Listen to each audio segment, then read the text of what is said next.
Okay. Which part? All of it. I think we are live. We are live. Hello, everyone, and welcome to tonight's live webinar, Zoom, whatever you want to call it, with Ciaron, David, and Wilbur. Plenty to talk about tonight. There's a special guest, Harry Eustace, Dave's brother, is joining us from England, all the way in Newmarket. We're also obviously going to talk about the Cox Plate Carnival, including Manikato night tomorrow night, as well as the Tattersalls Horses in training sale.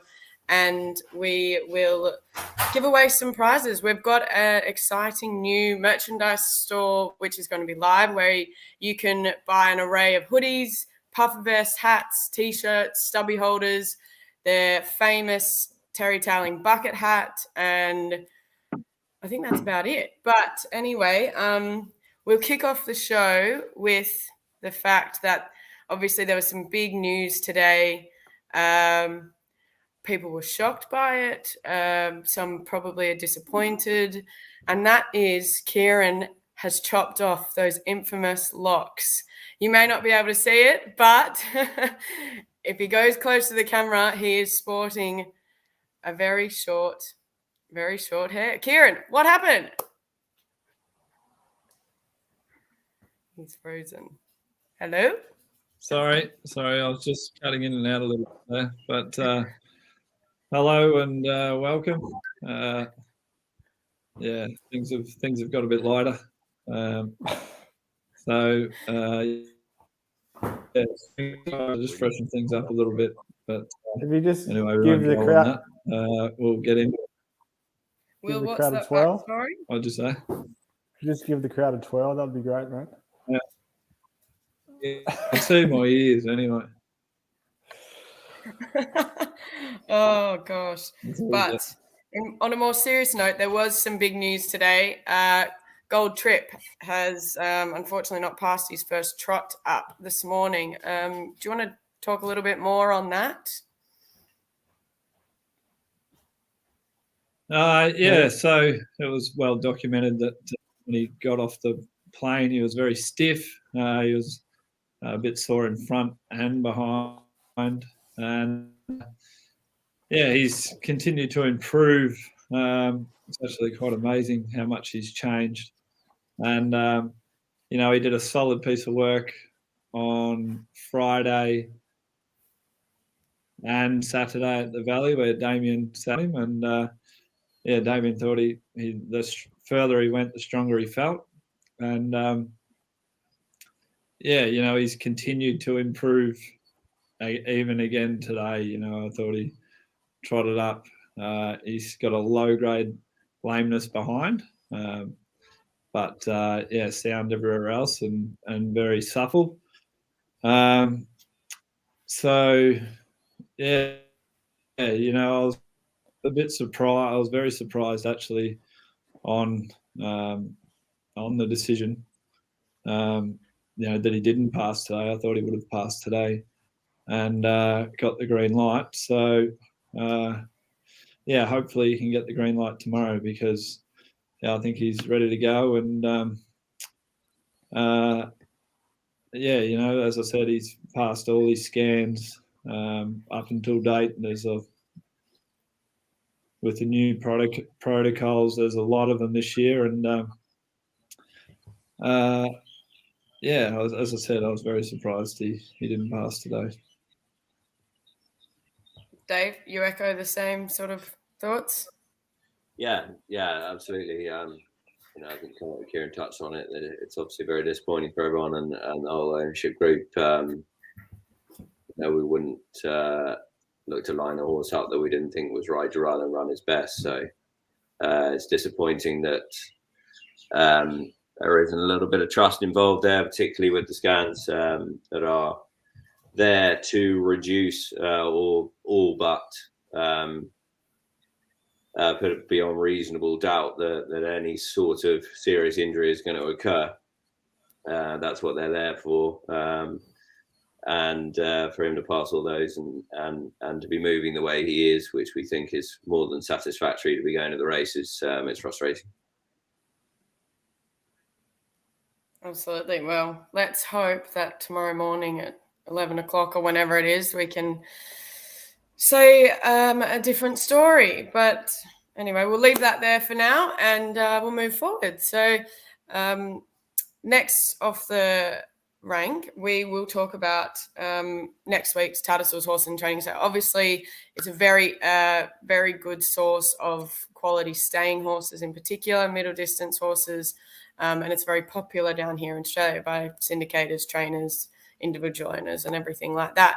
So we were fortunate enough to pick up 5 horses last year, and they've done pretty well, wouldn't you say, Wilbur? Yeah, they've achieved, or they've come out here and done what we thought they'd do. Floating Arts is the real cliche or the textbook horse that we look for. Coming in at a benchmark of about, I think he came in at 80. He's now reached 99, and he's running in $1 million race this Saturday. So purchase for 160 sterling. Come here, go through, get your rating high, and have the fun getting there, earning your prize money, and then he's throwing his hat in the ring this spring to try and get into a Melbourne Cup. So he's the textbook horse of what we're looking for. And I think that's pretty much the same with all the other 4 that we've brought out, isn't it? Right, with Manikato, Herman Hesse, Mayfest Spirit, we can start off at an achievable grade and just go through and get the prize money. Well, you see all the horses that land here. It's usually between 75 and sort of 82 is what we try to land in here as a rating, and that really enables Ciaron and David to build those wins and build a profile out here, getting up to their trip and earning prize money along the way. So, Ciaron and Dave, I mean, you're from Newmarket where the sale is. What do you like about, targeting these sales? I think, the biggest advantage for us, and it's not just me, because Ciaron spent plenty of time over there as well, is, and so as Will, is developing the contacts that we have to be able to knock plenty of horses off which don't suit. It's a horse where it's a sale where there's a little bit of needle in the haystack stuff, and there's a lot of horses in it, and you're probably first and foremost just trying to knock plenty off. So just having that knowledge on the ground and that inside info, I suppose, and just getting the inside word on those sort of horses is a big plus. And look, I think the other thing which is very evident is the focus on the breeding of horses over there. The majority of them are stayers and strong stayers, and that's not the focus here. So a half decent horse at home can go to that next level here, and as you touched on, racing for very good prize money. It doesn't have to be that headliner that goes straight into a major. It can be that horse that works through the grades and running for 120 grand plus each week. So that's a big advantage for us as a whole team.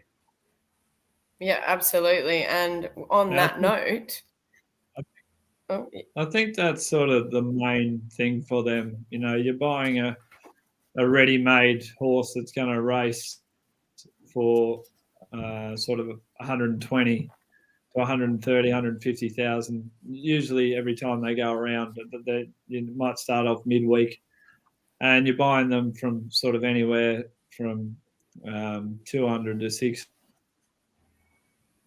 So if you do the sums, you can do your vettings, you can do your form on all the races, and if you do the sums there, it's not bad odds for buying a ready-made horse.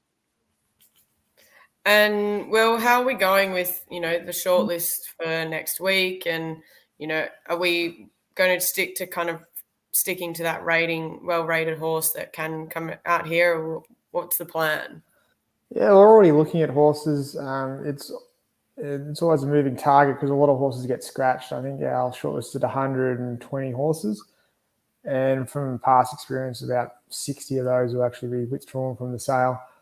People obviously enter them just as an exit strategy, and if their form holds up and or they wish not to sell, they just carry on. So yeah, we're already looking, just trying to find a horse that fits the profile that's worked here before, past performance, and been chatting to Dave a lot and going through the trainers and who trains them and looking at their pedigrees and their action and their race tapes. And there's a lot of factors that contribute to picking which horse we like, and hopefully we land on a few that pass a vet. Absolutely. So we have a few questions that people have mailed in or sent in, I should say. First one is from Simon Hill, who is asking whether the stable intends on purchasing any horses on their own at this year's sale, for example, not in partnership with a syndicator. Yeah, we always look to buy one or two. Obviously, we do buy a few in conjunction with syndicators, and that's purely because we end up on the same horses. So syndicators are our clients. They bring horses out here. It seems really silly sometimes, over in England, there's two people here in Australia bidding on the same horse that could very well end up in Ciaron and Dave's hand anyway. So it's just working with them to actually save the end user here in Australia money. But we always don't land on the same horses, and that's why you get a floating artist that just gets syndicated amongst the stable. Yeah, absolutely. One from Julian Fishman. He says, I keep hearing about Fingal on the coverage when you have winners trained out of there. Just wondering what the property is like, and do you use it for imported horses? Ciaron? Ciaron, Dave? Well, it sort of really suits those style of horses. It's all natural base. It's all sand. It's a couple 100-acre property, and there's natural undulation there that we use. And the horses, they do a piece of work every day rather than, the track style training where you go slow and fast on certain days. You do a piece of work every day, and you can see there, it's quite undulating, and especially those Europeans just really seem to thrive on that. And a lot of our stayers have been down there, and you can keep horses really sound,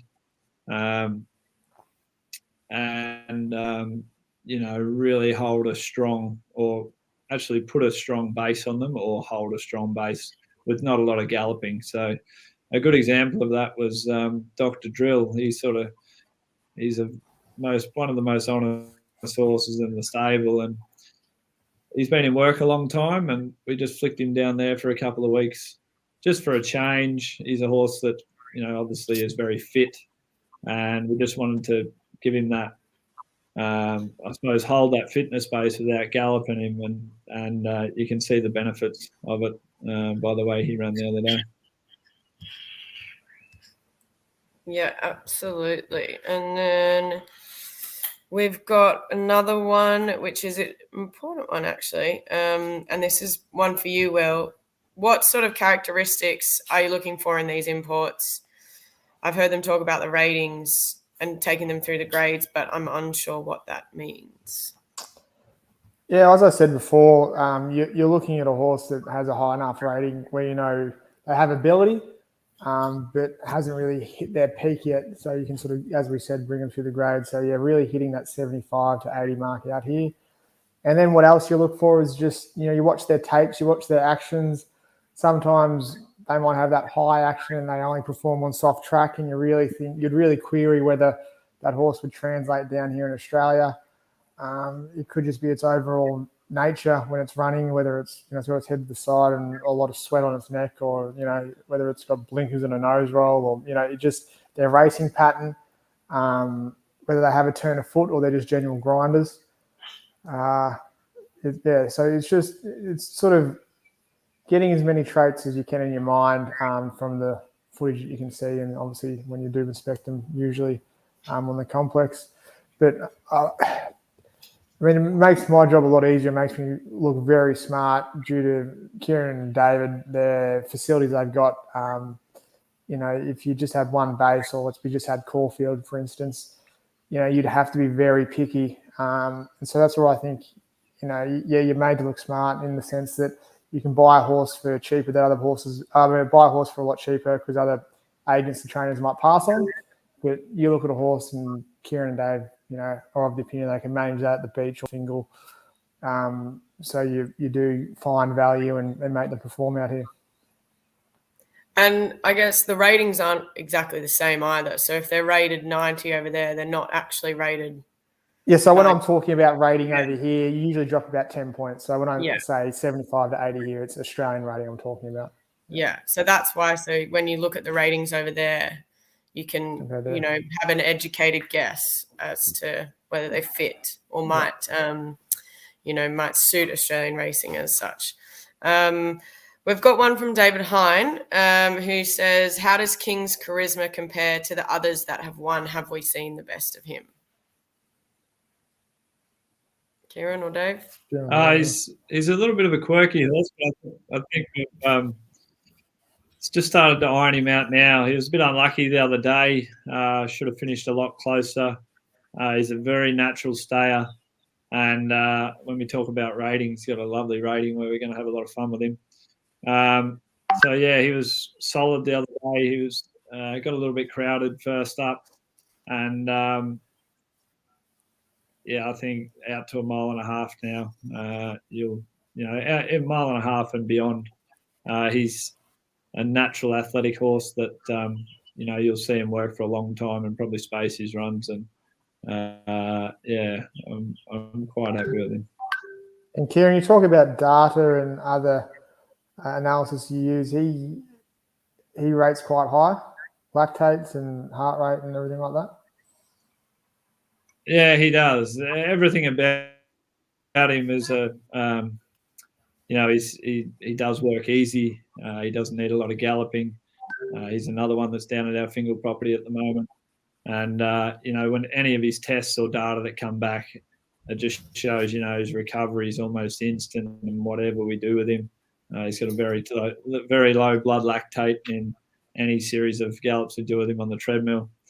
And, he's I still think he's furnishing a bit too. So he should be one for the future. We've got quite an interesting one from Julie, Dave, that I'm going to direct at you. A lot of European horses appear to have feet issues. Do you find this true? And if so, why? That's definitely the case. I mean, the actual shape of a horse's foot in Europe is slightly different. You've got a bit more foot here in Australia, but actually the main reason really is the fact that once a horse in training in Europe is shod and has a shoe on, all year round, whereas horses' feet get a rest here out of training, but also in training as well. And that is something that, Ciaron's developed, and it's something that we try and do, not just European horses, but most of our horses is actually train horses without shoes, and particularly at the beach and at Fingal, with the surface being that bit softer. They're able to train without a shoe on.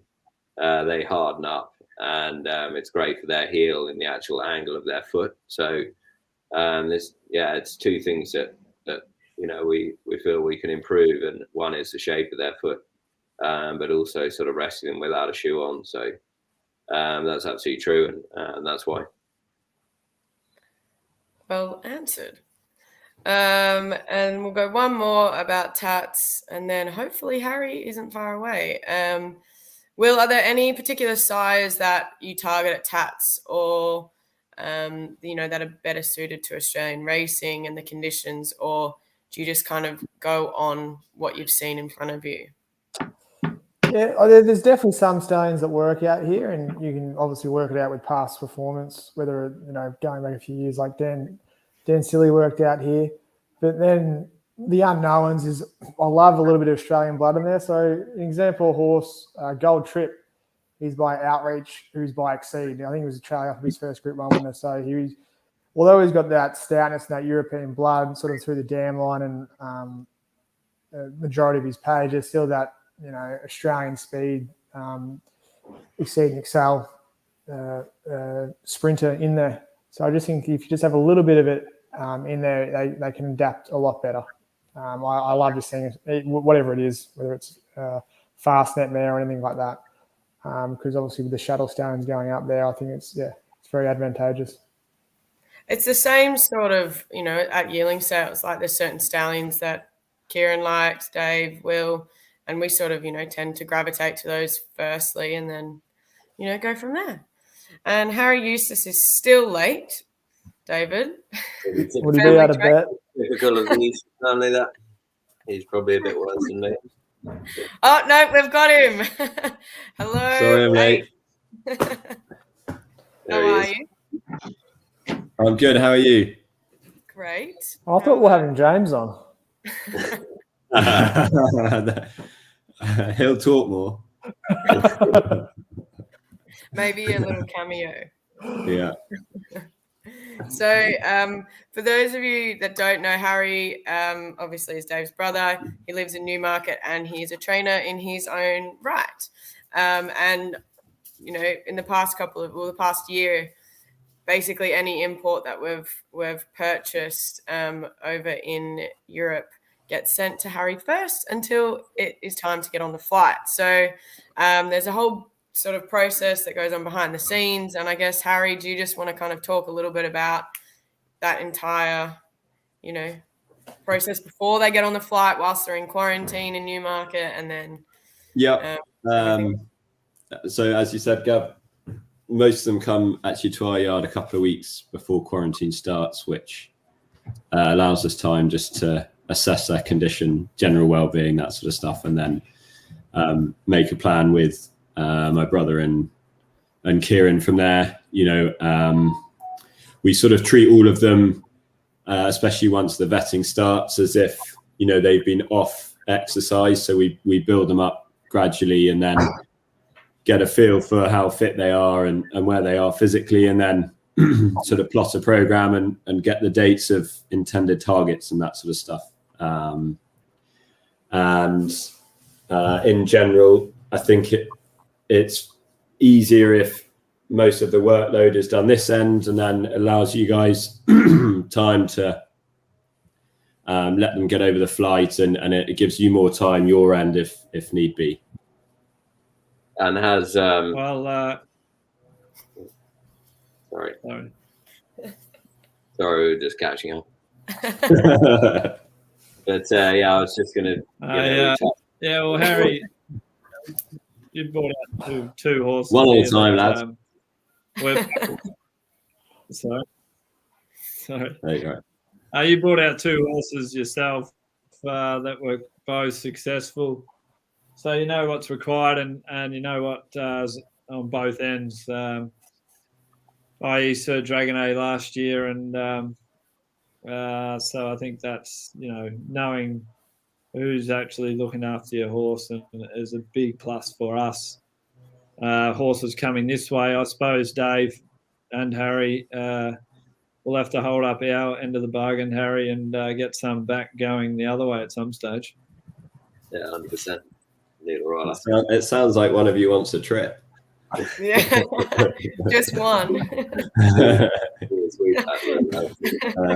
But definitely the experience having travelled horses helps both parties know what happens from the moment they touch down for the following 2 weeks in quarantine and onwards from there, and makes both our lives much easier. I think that everyone's been involved with it before, and experience like that tells a huge amount traveling horses, I think.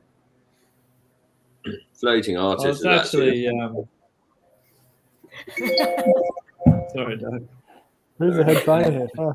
As if floating artist was actually a sort of perfect example of how the process works very well. Has identified a bit of an issue and with the horse straight away that he was able to work on. And then as soon as he arrived, we would then be able to work on. So you're that month, 6 weeks ahead of the game. And we knew exactly where the horse then needed to go to be trained. And from there, you know, he's had the prep that he's had. So, you know, he's a good example of how well it works when it does come together. Yeah. So because he obviously was the same package as Herman Hesse, and they were treated very differently. But ultimately, the main aim's achieved, and they both won races. So, yeah.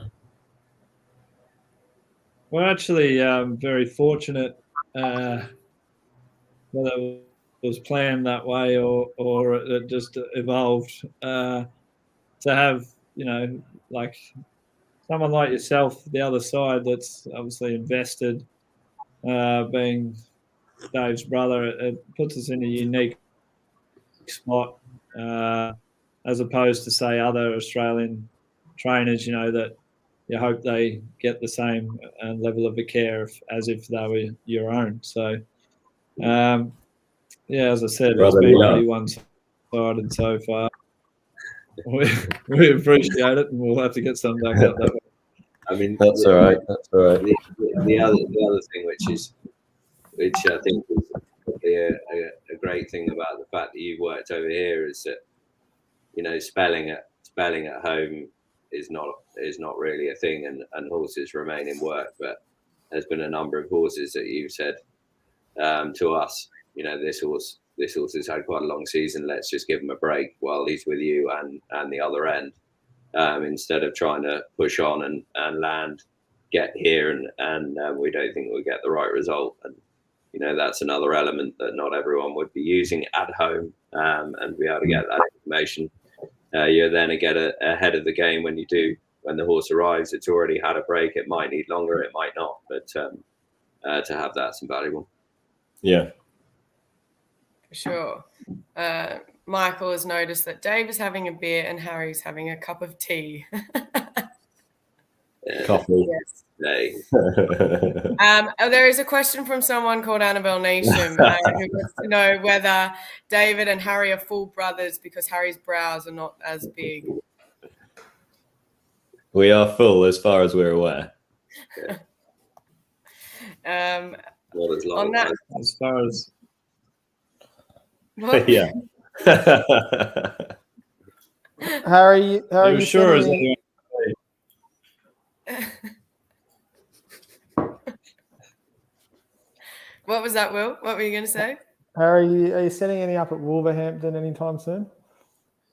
Have you got any tips for the punters out there, Harry? Is there any sort of Actually, ratings games going on? Or I have an each way shout today, actually, at Wolverhampton.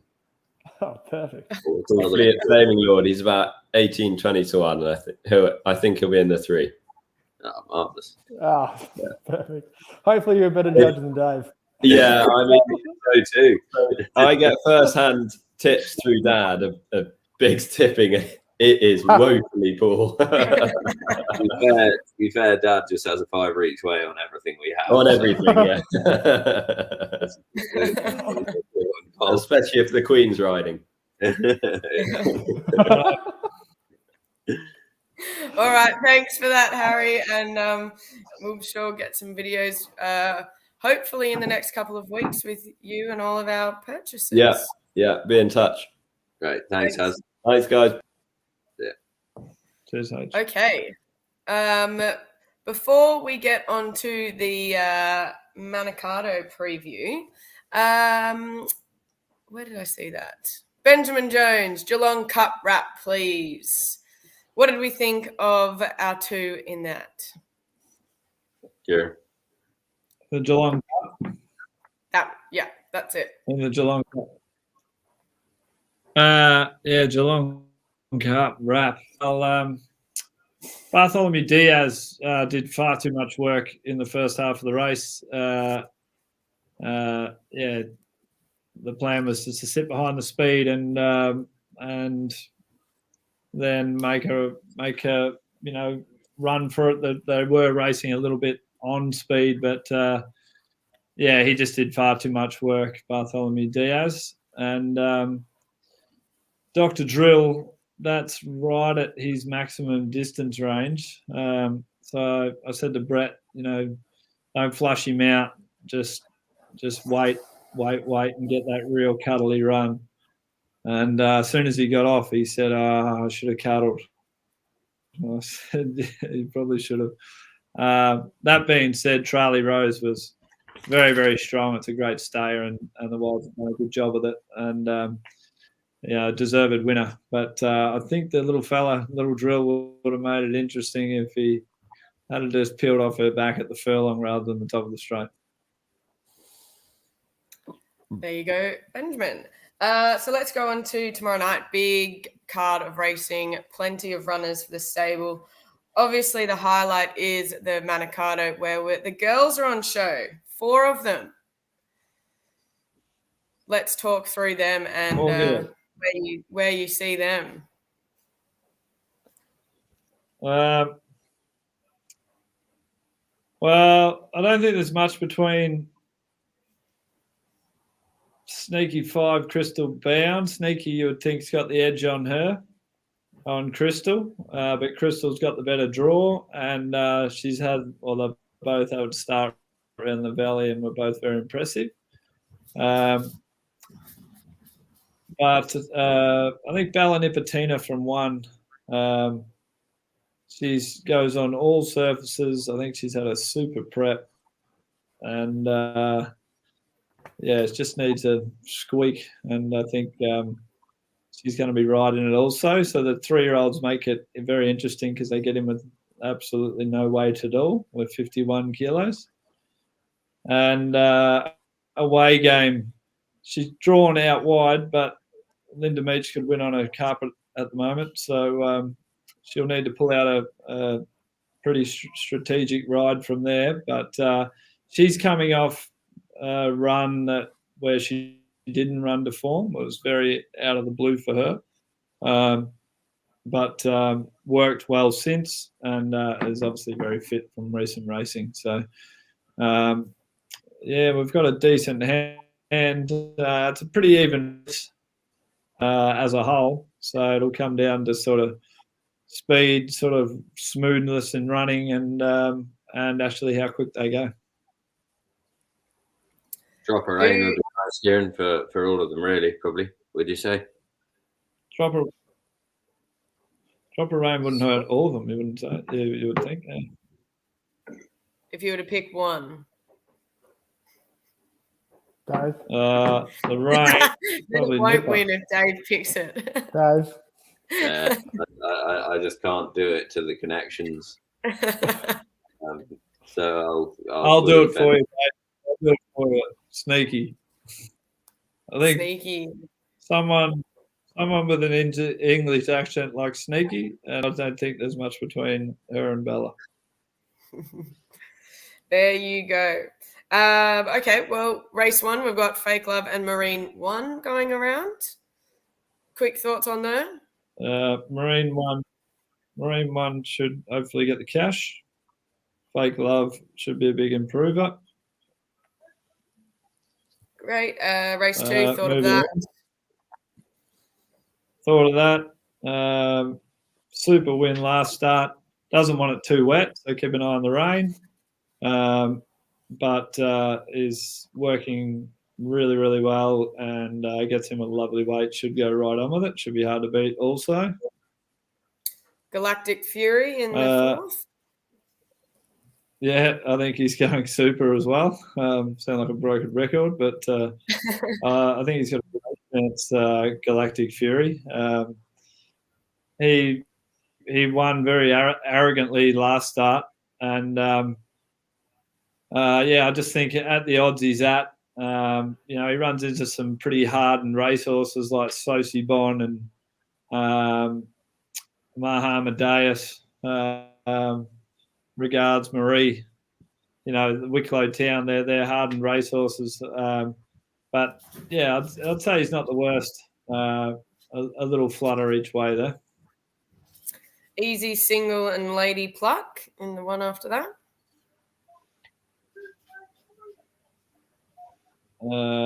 easy single. Well, he's putting together a nice little record. Hopefully get the job done for Peter. And any rain, not a single doubt, any rain would just greatly improve him. He'll thrive on it. He's got a super chance. And Dave, you can run us through the next race. Overkill and the Gouch. Yeah, 3 in the final. 2 in the final.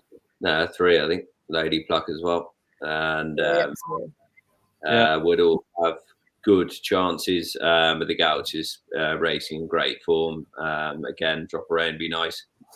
And he'd have a favourite chance for sure. Yeah, he's really tough horse. He's given out Gouch a lot of fun and hope he can go again. And Bonvicini, is it going to go round in race 8? Yeah, a couple of options for her. The Sale Cup on Sunday as well, which is a listed race. So back fight for her, and we'll make a call in the morning where she goes. But she'll improve off wherever we decide to run her into the matriarch. So probably leave her through to the keeper and focus on some others. And Moonee Valley on Saturday, Generation. Oh, I don't think we should overlook the Raja 10 in race 5 at Gawler tomorrow. It's a very important race. It's a qualifier for the Jericho handicap, and it's owned by a few of my mates. And there's a lot of he's had the trip over, and it's a targeted race. So Todd the man panel on board. Hopefully he can get his golden ticket into the Jericho. Fingers crossed. Valley Fingers Saturday. Crossed. Generation. Valley Saturday. Generation. Yeah, he's run into it's a pretty even race, I think. The horse has had a bit of a freshen up, and we've really targeted this race for him. Yeah, I think he's got a super chance. He sits on speed. He makes his own luck, and you need an ounce of luck from barrier 7, but he's as good a chance as any there. Dosh of Graham Beggs going quite well as well, and his yard as a whole is going well, so you wouldn't leave that out either. Dave, what a fox. Yeah, she's an interesting filly in that she's still a maiden, but form is very good. She have won the other day at Swan Hill, so you go into that race, or this has been the plan. Really should have won. So not the strongest renewal of the race. Group 2, so filly trained on well. She have a nice each way chance. And Floating Artist in the Moonee Valley Cup. The Artist, yeah. It was a solid effort. Tio's got quite a good record on him, actually. He's 1-2 and placed the Rooster. So he'll roll forward. I think this horse will thrive on the Valley. He's an on-pacer. He's a very tough horse. And I think he's ready for the 25 now. So he's still cleaning up. He's in the coat. He's still on the up. And he's got a super chance at hopefully taking out the cup. Okay, so best bet for the weekend from all 3 of you. I'll go first. Okay. Look, we think Marine One's a good horse. He's very sharp, fast animal. We'll let him be fast, and he's our best chance of the weekend, I feel. I knew there was a reason you were cutting in on me.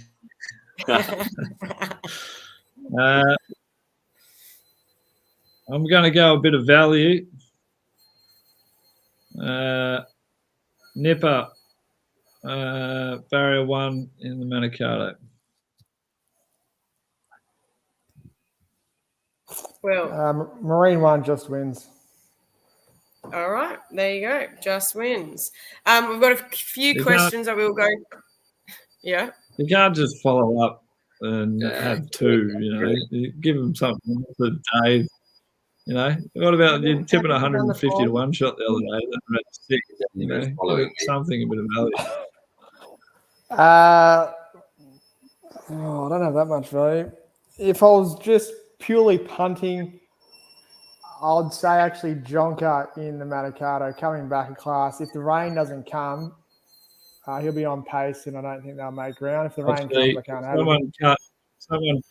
Someone cut Will out, please, Gab. Just cut him off, please. Will's gone. He's been dropped by the production team. Replay. What was that? Sorry, Will. You asked for my opinion. Yeah, that was very. Okay, then. Good on you. Some poetic license would have been nice. Josh here has said, "Hi Tatsu, straight to the derby. How's he going?" Dave, you watched him work up at Voca the other morning. Yeah, he seems to be delighted with his run in the Guineas. He sort of showed his class there, but also his staying ability. So he'll go straight into the derby. He's been at work a long time. Took a little while to get to the races, but he's really starting to thrive now. So yeah, goes straight in. Had a nice gallop Tuesday, and we'll give him a good solid hit out going into the race, and we think he's a live chance. He should stay. So we're looking forward to it. Yeah.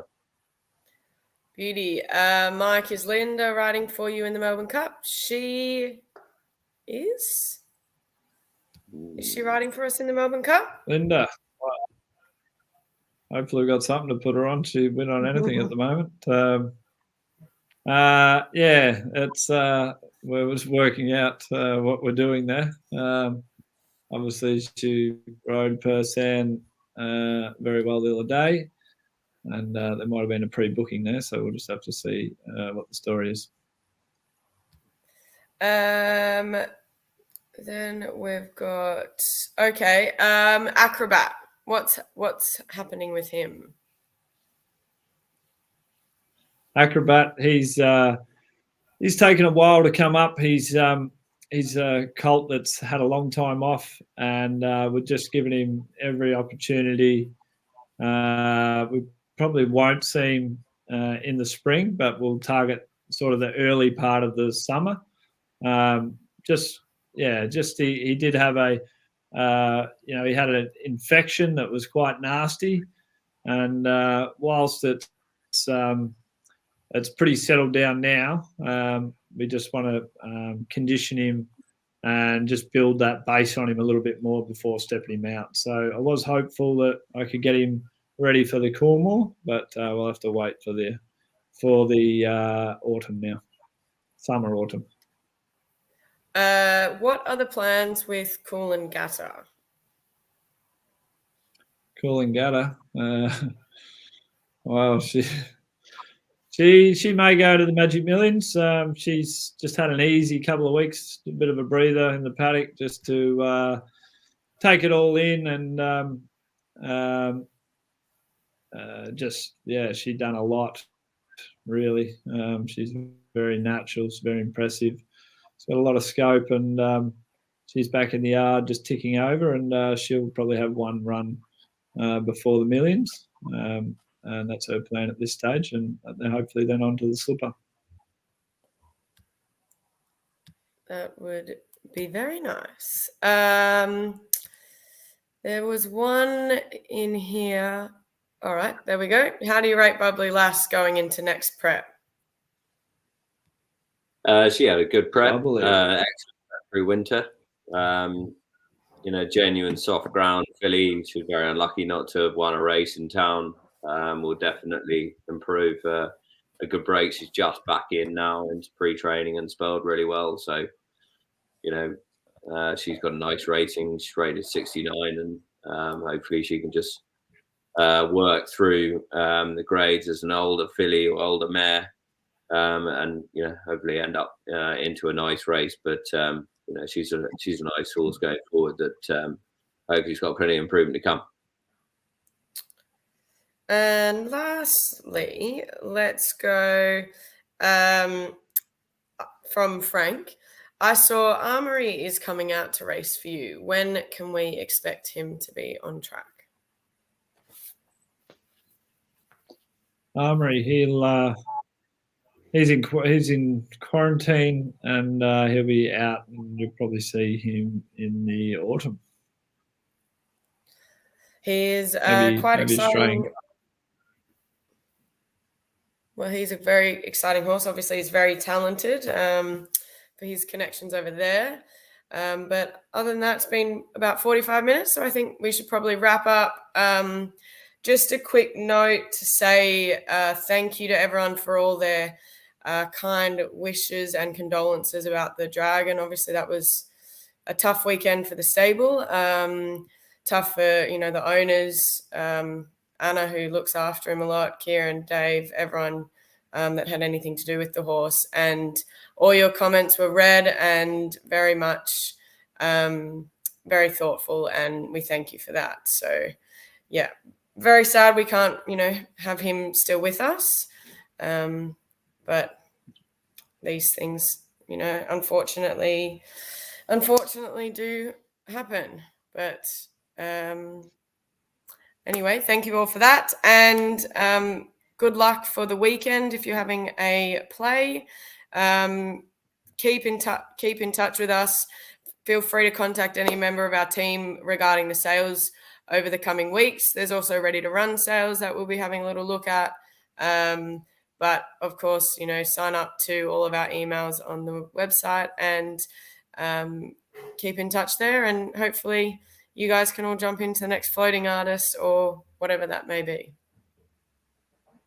Yeah, Thanks to everyone for tuning in, taking the time, and hopefully derive some benefit and a bit of insight there into the way we go about things. And as Gab said, thanks to everybody, and get in touch if you're keen, and we'll see you again in the near future. Thanks, guys. Good luck at the weekend. I knew Wilson.